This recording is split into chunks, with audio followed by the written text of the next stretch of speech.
Welcome back to Chum Tuesday, episode 18, week 18. Let's get into the news. Before we get into our big news, here are some small but important things that happened this week. The majority of the Minneapolis City Council pledges to dismantle the police department.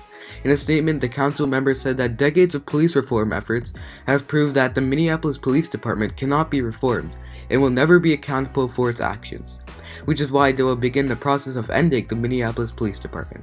The confirmed global coronavirus death toll has surpassed 400,000. George W. Bush and other prominent Republicans won't support Trump's re-election, such as former Florida Governor Jeb Bush, Senator Mitt Romney, and Cindy McCain. And Trump says he's ordering the National Guard troops to withdraw from DC. Now that we're done with that, let's get on to the big news. Protests and riots spread across the country and continue to rise over the death of George Floyd and the unjustness of police brutality. And if you're not out on the streets protesting, you can spread awareness, donate, help make change by contacting your local government officials, and hope. But if it wasn't clear last time or didn't focus on much, I don't support these horrible riots happening in some areas, where buildings are being burnt, some with civilians still in them, shops getting robbed, and businesses torn apart. That's why Trump insisted on deploying the National Guard to put down some of these riots. But also, listen, I can tell you all the times the police also use unneeded force against demonstrators, and that's a lot of times. But on this one occasion, Trump's fingers might have clicked on a different target. On Monday, police and law enforcement fired at demonstrators during a peaceful protest at the White House. You may be wondering why they would do this, and it was because Trump wanted a photo op with the Bible. Later, many questioned why they would clear out these peaceful protests in a harmful manner, and this was their excuse.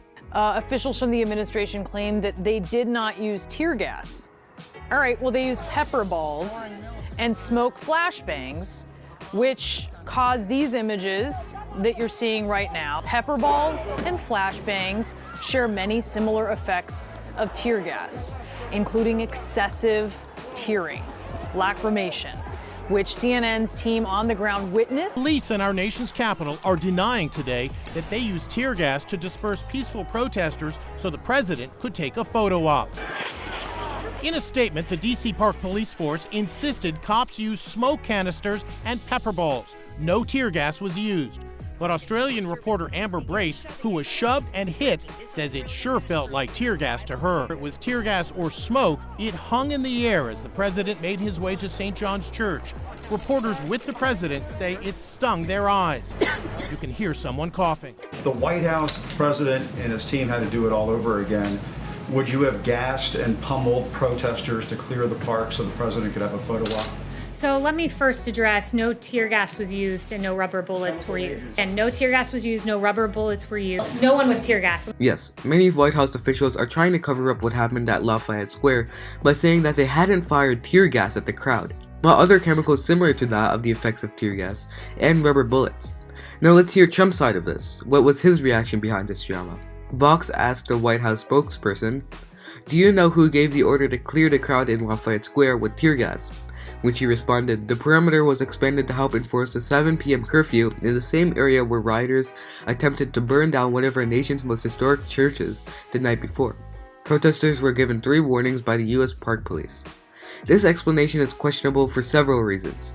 The most important being that although DC Mayor Bowser had ordered a curfew for DC starting at 7 p.m., video of the incident shows that law enforcement fired the tear gas well before then. Second, the statement did not address the question of who gave the order.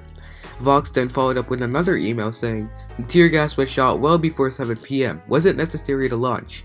And again, who ordered the tear gas launch? Which he then replied, "You have my statement. I have nothing further to share." So if you're trying to defend Trump in this situation, then, well, you don't have many reasons. I mean, my man just came out of his bunker he's been hiding in. Also, by the way, which he lied about being there for a short time. Just to show the public how much power he has, or as Anderson Cooper puts it, he was upset by coverage of the fact that he had been rushed to the underground bunker on Friday night during those protests that you saw breaking out here in front of the White House. That is what sources are saying, Anderson, that was what part of the decision. We are in trouble. See you next week on Chum Tuesday.